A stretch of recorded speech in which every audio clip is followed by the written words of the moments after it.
Бизнис форумот во Хартфорд во сојузната држава Конектикат се одржа во рамки на посетата на премиерот Никола Груевски на Соединетите Американски држави. Американските бизнисмени се задоволни од поволностите што им ги нуди Македонија на странските инвеститори, а некои од нив се заинтересирани да ја посетат државата и да ги разгледаат можностите за проширување на својот бизнис.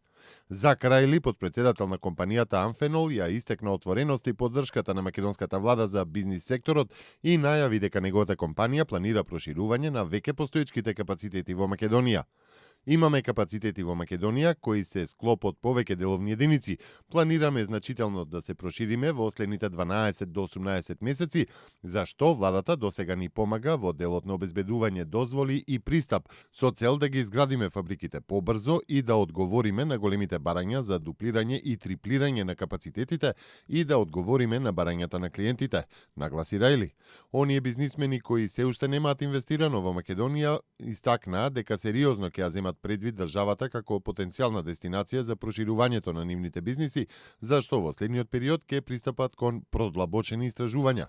Имаме бизнис за развој на медицинска технологија со производство во Европа и Америка, кои ги дистрибуираме во повеќе од 70 земји во светот. Она што го слушнав денеска за можностите за правење бизнис во Македонија, таа ми прерасна во голема точка на мојот радар за натамошни истражувања како опција и можност за главно седиште и локација за бизнис активности на европскиот пазар, изјави Ентони Вискоглизи, директор на компанијата Вискоглизи.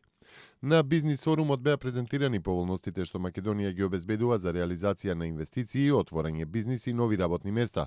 Премиерот Груевски во своето обраќање се осврна на позитивните макроекономски индикатори. Тој истакна дека како резултат на владините политики се остварени стапки на раст на бруто домашниот производ, што е показател за доброто економско опружување. Во изминатото деноноќе издадени се потврди за искажана намера за поднесување на барање за признавање на право на азил на вкупно 2473 странски државјани, од кои 1500 се машки, 363 се женски, а 507 се деца кои го придружуваат родителот на потврдата и 77 деца кои патуваат без родител. Од 19 јуни досега издадени се потврди за искажана намера за поднесување на барање за признавање на правото на азил на вкупно 111.361 лице. Од нив над 82.000 се државјани на Сирија, над 13.000 од Авганистан, а потоа следуваат граѓани од Ирак, Пакистан, Палестина, Иран, Сомалија, Бангладеш, Конго, Нигерија, Камерун, Еритреа, Етиопија, Судан и од други држави. Борбени авиони за кои се смета дека се руски во текот на ноќта го бомбардирале сирискиот град Каријатеин, кој е под контрола на Исламската држава. Градот се наоѓа на 130 километри североисточно од Дамаск, а джихадистите го презедоа во август.